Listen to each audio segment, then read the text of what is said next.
பார்த்துன்னு தான் இருக்கியா? ஆ ஏய் செல்லம், ஏன் செல்லக்குட்டி, அம்முலு அம்முலு, பார்த்துன்னு தான் இருக்கியேடி அம்முலு. அட்டைப்பட்டிக்கிட்ட போய் படுத்துக்கிட்ட.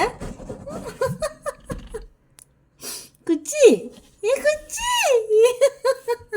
ஏ குச்சி, வெளியே வரியாடி? ஏ குச்சி, வெளியே வந்துட்டியா? அட்டைப்பட்டி குட்டில தூங்குறியா? இப்போ கத்துவிய வெளியே போகிறதுக்கு?